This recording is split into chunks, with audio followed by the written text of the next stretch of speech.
பகவான் ஸ்ரீராமகிருஷ்ணரின் அமுத மொழிகள் பாகம் 15. திங்கள் ஜனவரி 1, 1883 காலை 8 மணி.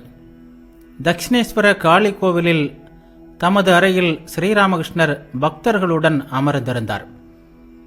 இரவு பகலாக ஹரை பிரேமையில் தேவியின் அன்பில் மூழ்கியிருந்தார் அவர். தரை மீது பாய் விரிக்கப்பட்டிருந்தது. ஸ்ரீராமகிருஷ்ணர் அதில்தான் அமர்ந்திருந்தார். குளிர்காலம் ஆதலால் கம்பளி போர்வையை போர்த்தி கொண்டிருந்தார். பிராணகிருஷ்ணரும் மாவும் அவருக்கு எதிரில் அமர்ந்திருந்தனர். ராக்காலும் இருந்தார். ஹாஸ்ரா அறைக்கு வெளியே தென்கிழக்கு வராந்தாவில் உட்கார்ந்திருந்தார். குருதேவரின் அந்தரங்க பக்தர்களுள் பலரும் இப்போது மாவிற்கு அறிமுகமாகிவிட்டனர். ஏறக்குறைய ஒரு வருட காலமாக நரேந்திரர், ராக்கால், பவநாத், பலராம், மா, பாபுராம், லாட்டு முதலியோர் அடிக்கடி வந்து போய்க் கொண்டிருந்தனர். மனமோகன், சுரேந்திரர், கேதார் முதலியோர் வரத் தொடங்கி ஒரு வருடத்திற்கும் அதிகமாகிவிட்டது. 5 மாதங்களுக்கு முன்பு குருதேவர் வித்யாசாகரின் வீட்டிற்கு சென்றிருந்தார். 2 மாதங்களுக்கு முன்புதான் விஜயர் முதலான பிரம்மசமாஜ பக்தர்கள் கேசவர் முதலானோருடன் நீராவி கப்பலில் கல்கத்தா வரை சென்று வந்தனர். பிராணகிருஷ்ண முகோபாத்தியாயர் கல்கத்தாவில் சியாம்புகூர் பகுதியில் வாழ்ந்து வந்தார். அவர் ஜனாயி கிராமத்தை சேர்ந்தவர். அரசாங்க பொருட்களை ஏலம் விடும் அதிகாரியாக உயர் பதவி வகித்து வந்தார். முதல் மனைவியின் மூலம் குழந்தைகள் பிறக்கவில்லை. எனவே அவருடைய அனுமதியுடன் 2ஆம் திருமணம் செய்து கொண்டிருந்தார். ஓர் ஆண் குழந்தையும் பிறந்திருந்தது. பிராணகிருஷ்ணர் குருதேவரிடம் அளவு கடந்த பக்தி கொண்டிருந்தார். பருத்த சரீரம் உடையவர் ஆதலால் குருதேவர் சில வேளைகளில் அவரை குண்டு பிராமணர் என்று அழைப்பதுண்டு. அவர் மிகவும் நல்லவர். அவரது அழைப்பின் பேரில் ஏறக்குறைய 9 மாதங்களுக்கு முன்பு அவருடைய வீட்டிற்கு பக்தர்களுடன் சென்றிருந்தார் குருதேவர். பிராணகிருஷ்ணர் கறி, கூட்டு, இனிப்பு என்று நல்ல விருந்து அளித்தார். தரையில் அமர்ந்திருந்தார் குருதேவர். பக்தர் ஒருவர் கூடை நிறைய ஜிலேபி கொண்டு வந்து அருகே வைத்தார். குருதேவர் ஒன்றை துண்டாக்கி சிறிது உட்கொண்டார். பிராணகிருஷ்ணர் முதலானவர்களை பார்த்து ஸ்ரீராமகிருஷ்ணர் சிரித்தபடியே கூறினார், பார்த்தாயா, நான் தேவியின் பெயரை சொல்கிறேன். அதனால்தான் இதெல்லாம் எனக்கு சாப்பிட கிடைக்கின்றன. ஆனால் அவள் பூசணிக்காயையும் சுரைக்காயையும் தருவதில்லை. அவள் தருவது அமுத பழம். அவள் தருவது ஞானம், அன்பு, விவேகம், வைராக்கியம். அப்போது 6-7 வயதுடைய சிறுவன் ஒருவன் வந்தான். ஸ்ரீராமகிருஷ்ணரும் சிறுவனின் மன இயல்பு உடையவர். எப்படி ஒரு சிறுவன் மற்றொரு சிறுவனை பார்த்ததும் தன்னிடமுள்ள தின்பண்டங்களை ஒளித்து வைத்துக் கொள்வானோ, அப்படியே அவரும் ஜிலேபி கூடையை ஒரு கையால் மூடி மறைத்தபடி ஒரு பக்கமாக மெல்ல தள்ளினார். பிராணகிருஷ்ணர் இல்லறத்தார், இருந்தும் வேதாந்த ஆராய்ச்சி செய்பவர். பிரம்ம சத்தியம், ஜெகத் மித்தியா, சோகம் என்றெல்லாம் சொல்பவர். குருதேவர் அவரிடம், கலியுகத்தில் மனித வாழ்க்கை உணவை ஆதாரமாக கொண்டிருக்கிறது. ஆகவே கலியுகத்திற்கு நாரதர் போதித்த பக்தி நெறியே சிறந்தது என்பார். பாவனை மூலம் வசப்படும் பரமனை பாவனையின்றி அடைய முடியுமா? கையினால் ஜிலேபி கூடையை மூடியபடியே குருதேவர் சமாதி நிலையை அடைந்தார். நீண்ட நேரம் சமாதி நிலையில் அப்படியே உட்கார்ந்திருந்தார். உடம்பு அசையவில்லை. கண்கள் நிலை குத்தி இருந்தன. மூச்சு விடுகிறாரா இல்லையா என்பது தெரியவில்லை. நீண்ட நேரம் கழித்து ஆழ்ந்த பெருமூச்சு ஒன்று அவரிடம் எழுந்தது. புலன்களின் உலகிற்கு திரும்பினார் அவர். பிராணகிருஷ்ணரிடம் ஸ்ரீராமகிருஷ்ணர் கூறினார், தேவி உருவமற்றவள் மட்டுமல்ல, உருவம் உடையவளும் கூட. அவளுடைய உருவத்தை பார்க்க முடியும். பாவனை பக்தியின் மூலம் அவளது ஈடு இணையற்ற உருவை பார்க்க முடியும். அவள் பல வடிவங்களில் காட்சி அளிக்கிறாள். நேற்று நான் அவளை கண்டேன். தையல் எதுவுமில்லாத காவி நிற சட்டை அணிந்திருந்தாள். என்னுடன் பேசவும் செய்தாள். மற்றொரு நாள் ஒரு முஸ்லிம் பெண்ணின் வடிவில் என்னிடம் வந்தாள். 6 அல்லது 7 வயது இருக்கும். நெற்றியில் பொட்டு வைத்திருந்தாள். ஆடை எதுவும் இல்லை. கிண்டல் செய்தபடியே என்னுடன் துள்ளி குதித்து ஓடி வந்தாள். ஹிருதயனின் வீட்டில் இருந்தபோது சைத்தன்யரின் காட்சி கிடைத்தது. அவர் கருப்பு கரை வேட்டி அணிந்திருந்தார். உண்டு இல்லை என்ற நிலைகளை கடந்தவர் இறைவன் என்று ஹலதாரி கூறுவார். இதை கேட்டதும் நான் தேவியிடம் சென்று, அம்மா, ஹலதாரி இப்படி கூறுகிறாரே, அப்படியானால் உருவம் கிருவம் எல்லாம் உண்மை இல்லையா என்று முறையிட்டேன். அப்போது தேவி ரதியின் தாய் வடிவத்தில் என் முன் தோன்றி, நீ பாவ நிலையில் இரு என்று கூறினாள். நான் ஹலதாரியிடம் இதை கூறவும் செய்தேன். சில வேளைகளில் நான் அவள் கூறியதை மறந்து துன்பத்தில் மாட்டிக்கொள்வேன். பாவ நிலையில் இருக்காத காரணத்தினால் ஒருமுறை பற்களை உடைத்து கொள்ள நேர்ந்தது. அதனால்தான் இறைவனிடமிருந்து ஆணையோ தரிசனமோ கிடைக்கும் வரை பாவ நிலையிலேயே இருப்பேன், பக்தியையே கடைபிடிப்பேன். நீ என்ன சொல்கிறாய்? ஆம் சுவாமி என்றார் பிராணகிருஷ்ணர். ஸ்ரீராமகிருஷ்ணர் கூறினார், அதற்கு நான் ஏன் உன்னை கேட்க வேண்டும்? என்னுள் யாரோ ஒருவர் இருக்கிறார். அவர் என்னை கொண்டு இப்படியெல்லாம் சேவிக்கிறார்.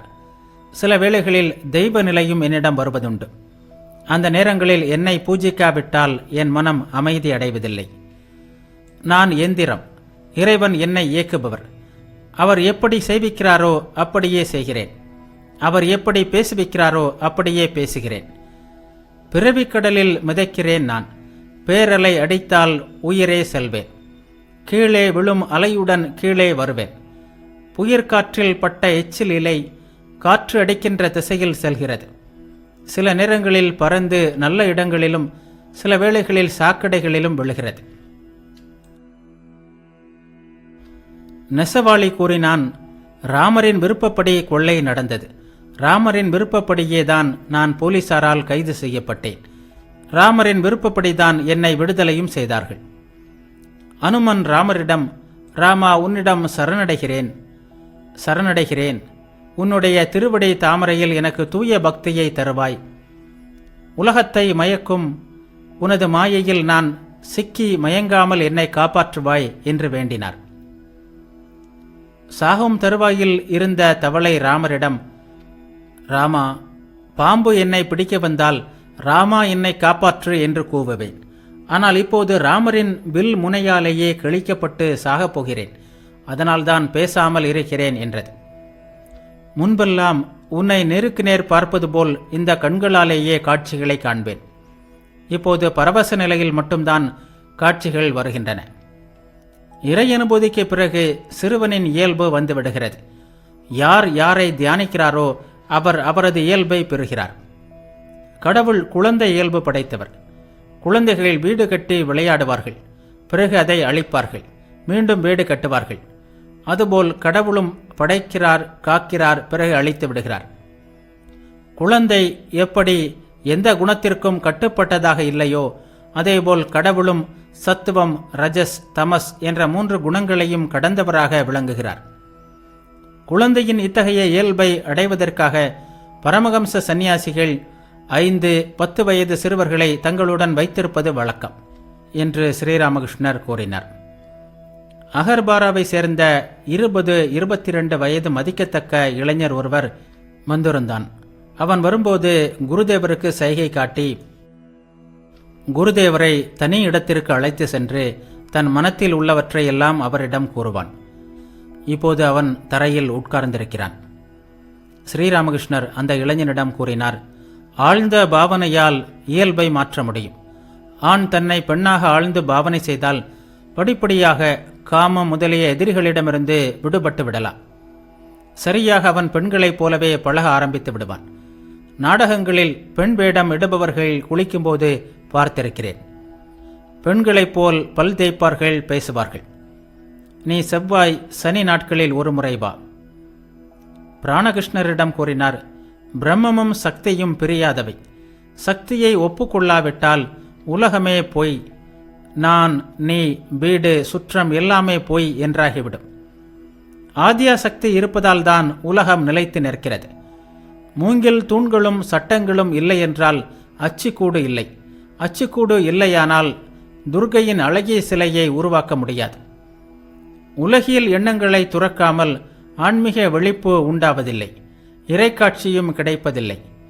மனத்தில் உலகில் இருக்கும்போது கபடத்தனம் இருக்கவே செய்யும். கள்ளம் கபடமற்ற எளிய இயல்பு இல்லாமல் இறைவனை அடைய முடியாது.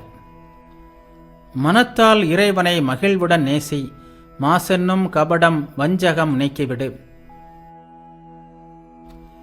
சுயநலமற்றே சுடரொளி ஈசனை எளிய மனத்துடன் என்றும் வழிபடு. செய்திடும் புண்ணிய சேவையால் பணிவால் இனிய ராமன் எளிதில் கிடைப்பான்.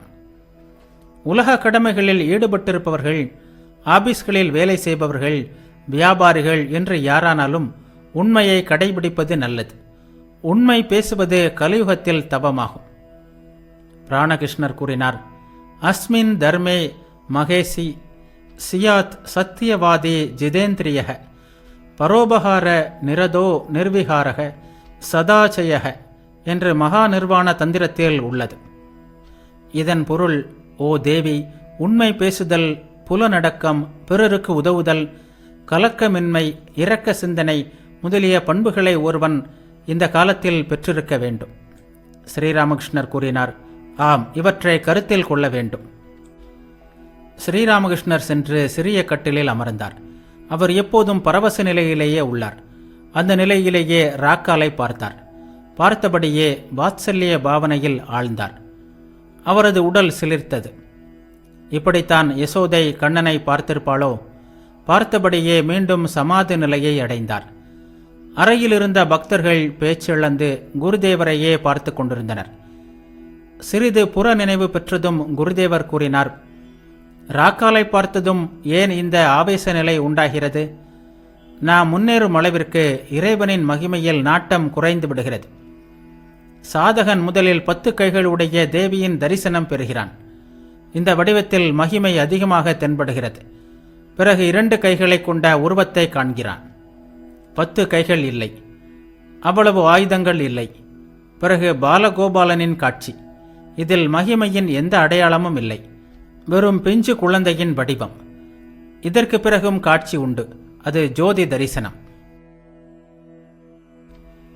இறை அனுபூதி பெற்றுவிட்டால், சமாதி நிலை வாய்த்துவிட்டால் ஞான ஆராய்ச்சிகள் மறைந்து விடுகின்றன. எவ்வளவு காலத்திற்கு தான் ஆராய்ச்சி செய்து கொண்டிருப்பது? பன்மை உணர்வு இருக்கும் வரைக்கும். உலகம், நான், நீ, மக்கள், உயிர்கள் என்ற உணர்வுகள் இருக்கின்ற வரைக்கும் தான். சரியான ஒருமை உணர்வு ஏற்பட்டதும் எல்லாம் அகன்று விடுகின்றன. திரைலங்க சுவாமி இந்த நிலையில்தான் இருந்தார். விருந்து வேளையில் கவனித்திருக்கிறாயா? முதலில் ஒரே பேச்சு, ஆரவாரம். வயிறு கொஞ்சம் கொஞ்சமாக நிறைய ஆரம்பித்ததும் ஓசை குறைந்து கொண்டே வரும். கடைசியாக தயிர் சோறும் இனிப்பும் பரிமாறியதும் சுப் சுப் என்ற ஓசை மட்டுமே கேட்கிறது. வேறு பேச்சுவார்த்தை கிடையாது. பிறகு உறக்கம், அதாவது சமாதி. அப்போது எந்த ஓசையும் இல்லை. மா பிராணகிருஷ்ணர் இருவரிடமும் கூறினார். பலர் பிரம்ம ஞானத்தை பற்றி பேசுகின்றனர். ஆனால் அவர்களின் மனமோ வீடு வாசல், காசு பணம், பெயர் புகழ், புலனின்பம் என்று தாழ்ந்த விஷயங்களிலேயே உழல்கிறது. மானுமண்டின் அடியில் நின்று கொண்டிருக்கும் வரை வண்டி, குதிரை, வெள்ளைக்காரன், வெள்ளைக்காரை எல்லாம் தெரிகிறது. உச்சியில் சென்று நின்றாலோ ஆகாயமும் சமுத்திரமும் பறந்து கிடப்பதை காணலாம். அப்போது வீடு, வண்டி, குதிரை, மனிதர்கள் எதிலும் மனம் செல்வதில்லை. எல்லாம் எறும்பு போல் தென்படுகின்றன. பிரம்மஞானம் அடைந்த பிறகு உலகியல் பற்று, காமினி காஞ்சன நாட்டம் எல்லாம் மறைந்து விடுகின்றன. எல்லாம் சாந்தமாகி விடுகின்றன. விறகு எரியும் போதுதான் கடமுட சத்தமும் தீப்பொறியும் எல்லாம். எரிந்து முடிந்தால் சாம்பல் மட்டுமே மிச்சம். அதன் பிறகு எந்தவித சத்தமும் இல்லை. பற்று மறைந்தால் வேகம் மறைகிறது. இறுதியில் முடிவற்ற அமைதி. இறைவனை நோக்கி நாம் அருகில் செல்கின்ற அளவிற்கு அமைதி, அமைதி, அமைதி, அளவற்ற அமைதி. கங்கையின் அருகில் செல்ல செல்ல குளிர்ச்சியை உணரலாம். குளித்தால் இன்னும் நல்ல குளிர். உலகம், உயிர்கள், 24 தத்துவங்கள் எல்லாமே இறைவன் இருப்பதால் தான் இருக்கின்றன. அவரை எடுத்துவிட்டால் எதுவும் இருக்காது. ஒன்றுக்கு பக்கத்தில் பூஜ்ஜியங்கள் போடுகின்ற அளவுக்கு எண்ணிக்கை அதிகரிக்கிறது. ஆனால் அந்த ஒன்றை நீக்கிவிட்டால் பூஜ்ஜியங்களுக்கு எந்த மதிப்பும் கிடையாது. பிராணகிருஷ்ணனுக்கு அருள்வதற்காக குருதேவர் தமது நிலையையே மறைமுகமாக கூறுகிறாரா என்ன? குருதேவர் தொடர்ந்தார். பிரம்மஞானத்திற்கு பிறகு, சமாதி நிலைக்கு பிறகு சிலர் அங்கிருந்து கீழே இறங்கி நான் ஞானி, நான் பக்தன் என்ற உணர்வுடன் வாழ்கிறார்கள். சந்தை கலைந்த பிறகும் சிலர் சொந்த விருப்பத்தால் அங்கே தங்குகிறார்கள் அல்லவா? அதுபோல் நாரதர் முதலானவர்கள் உலக மக்களுக்கு உபதேசிப்பதற்காக நான் பக்தன் என்ற உணர்வை வைத்து கொண்டனர். சங்கரர் உலகிற்கு உபதேசிப்பதற்காக நான் ஞானி என்ற உணர்வை வைத்திருந்தார்.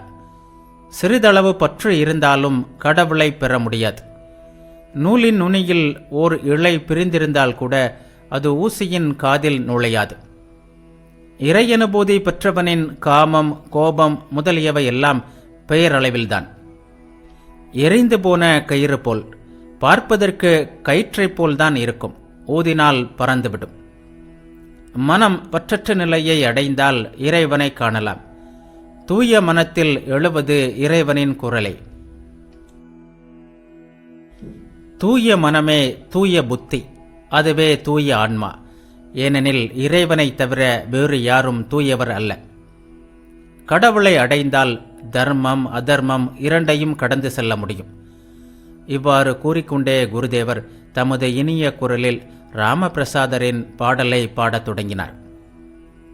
மனமே வா, காளியெனும் கற்பகத்தின் கீழே, மதுர நிழல் குளுமையிலே உலவி வர செல்வோம். ஸ்ரீராமகிருஷ்ணர் தென்கிழக்கு வராந்தாவில் சென்று அமர்ந்தார். பிராணகிருஷ்ணர் முதலிய பக்தர்களும் பின்னாலேயே சென்றனர். ஹாஸ்ராவும் அங்கே உட்கார்ந்திருந்தார். குருதேவர் சிரித்து கொண்டே பிராணகிருஷ்ணரிடம் கூறினார், ஹாஸ்ரா சாதாரண ஆள் அல்ல. இது ஒரு பெரிய தர்கா என்றால் ஹாஸ்ரா ஒரு சிறிய தர்கா. எல்லோரும் சிரித்தனர். அப்போது நவகுமார் என்பவன் வந்து கதவு அருகில் நின்றான். பக்தர்களை கண்டதும் போய்விட்டான். ஓ, இவன் ஆணவமே வடிவெடுத்தவன் என்றார் குருதேவர். மணி 9:30 ஆகியது. பிராணகிருஷ்ணர் குருதேவரை வணங்கி விடை பெற்றார். ஒரு வைணவ சாது குருதேவரின் அறைக்கு வந்து கோபி எந்திரத்தை மீட்டியபடி பல பாடல்களை பாடினார். நித்தியானந்த தோணி நமக்கு நேரில் வந்தது பாரீர், பொங்கும் நெஞ்ச கவலை கடலை கடக்க நினைப்பவர் எவரும் வாரீர். குருதேவர் பாட்டை கேட்டுக்கொண்டிருந்தார். அப்போது கேதார் சட்டர்ஜி வந்து வணங்கினார். கோட், கடிகாரம், கடிகாரத்தின் சங்கிலி என்று அலுவலக உடையுடன் வந்திருந்தார் அவர். அவர் ஒரு சிறந்த பக்தர். கோபியரின் பாவனையில் பக்தி செய்பவர். இறைவனை பற்றிய பேச்சை கேட்டாலே அவருடைய கண்களில் கண்ணீர் வழியும். கேதாரை பார்த்ததும் குருதேவரின் உள்ளத்தில் கிருஷ்ணரின் பிருந்தாவன நிகழ்ச்சிகள் கிளர்ந்தெழுந்தன. பிரேமையில் மூழ்கியவராய் எழுந்து நின்று கேதாரை பார்த்து பாடத் தொடங்கினார். அந்த வனமெங்கே தோழி நீ சொல், பிருந்தாவனமெங்கே தோழி நீ சொல், நந்த கோபாலன் எங்கே சொல், ஆசை கோபால கிருஷ்ணன் எங்கே சொல், எந்தன் காலோ நடக்கவில்லை நில். ராதையின் பாவனையில் பாடிக்கொண்டே குருதேவர் சமாதியில் ஆழ்ந்தார். ஓவியம் போல் ஆடாமல் அசையாமல் நின்றார். அவருடைய கண்களின் ஓரங்களிலிருந்து ஆனந்த கண்ணீர் வழிந்து கொண்டிருந்தது. கேதார் குருதேவரை வீழ்ந்து வணங்கினார். குருதேவரின் திருவடி தாமரைகளை பற்றி கொண்டு துதிக்கத் தொடங்கினார். ஹிருதய கமல மத்தியே நிர்விசேஷம் நிரீகம், வேறுபாடற்றதும் செயலற்றதும் விஷ்ணு, சிவன், பிரம்மா என்ற மும்மூர்த்திகளால் அறியப்படுவதும், தியானத்தில் யோகிகளால் அடையப்படுவதும், பிறப்பு இறப்பு பயத்தை போக்குவதும், உண்மை அறிவு வடிவானதும், எல்லா உலகங்களுக்கும் வித்தாக இருப்பதும் ஆகிய பிரம்ம சைத்தன்யத்தை இதய தாமரையில் வழிபடுவோம். சிறிது நேரத்திற்கு பிறகு குருதேவர் புற நினைவு பெற்றார். கேதார் தமது சொந்த ஊராகிய ஹாலி சகரியிலிருந்து கல்கத்தாவில் உள்ள தமது அலுவலகத்திற்கு செல்வார். வழியில் குருதேவரை காண்பதற்காக காளி கோவிலுக்கு வந்திருந்தார். சிறிது நேரம் இருந்துவிட்டு கேதார் சென்றார். இவ்வாறு பக்தர்களுடன் பேசி 2 மணி ஆகிவிட்டது. ராம்லால் குருதேவருக்காக ஒரு தட்டில் காளி கோவில் பிரசாதம் கொண்டு வந்தார். தம் அறையில் தெற்கு முகமாக அமர்ந்தபடி குருதேவர் பிரசாதத்தை உண்டார். சிறிய குழந்தையைப் போல் ஒவ்வொன்றிலிருந்தும் சிறிது எடுத்து உண்டார். உணவிற்கு பிறகு ஓய்வு கொள்வதற்காக சிறிய கட்டிலில் படுத்து கொண்டார். பிற்பகல் 3 மணி. மார்வாரி பக்தர்கள் சிலர் வந்து அமர்ந்தனர். தரையில் உட்கார்ந்து கொண்டு குருதேவரிடம் கேள்விகள் கேட்கலாயினர். ராக்கால் மற்றும் பல பக்தர்களும் அறையில் இருந்தனர். மார்வாரி பக்தர் கேட்டார், சுவாமி, வழி என்ன? ஸ்ரீராமகிருஷ்ணர் கூறினார், 2 வழிகள் உள்ளன. ஒன்று ஆராய்ச்சி வழி, மற்றொன்று அனுராகம் அல்லது பக்தி நரி. உண்மையற்றது பற்றிய ஆராய்ச்சி. உண்மையானது, நிலையானது இறைவன் மட்டுமே. மற்ற எதுவும் உண்மை இல்லை, எல்லாம் அழியக்கூடியவை. ஜாலவித்தை காட்டுபவன் உண்மை, ஜாலவித்தைகள் பொய். இவ்வாறு பாகுபடுத்தி அறிவதுதான் ஆராய்ச்சி. விவேகம் மற்றும் வைராக்கியம். உண்மையற்றது என்ற ஆராய்ச்சிதான் விவேகம். உலகப் பொருட்களிடம் ஏற்படும் வெறுப்புதான் வைராக்கியம். எடுத்த எடுப்பிலேயே இது வந்து விடுவதில்லை. தினமும் பயிற்சி செய்ய வேண்டும். காமினி காஞ்சனத்தை முதலில் மனத்திலிருந்து அகற்ற வேண்டும். பிறகு கடவுளின் அருளால் அவற்றை மனத்தாலும் செயலாலும் துறக்க வேண்டும். கடவுளுக்காக எல்லாவற்றையும் துறந்துவிடு என்ற கல்கத்தா மக்களிடம் கூறுவது முடிகின்ற காரியமில்லை. அதனால் மனத்தளவில் துறந்துவிடுங்கள் என்று கூற வேண்டியிருக்கிறது.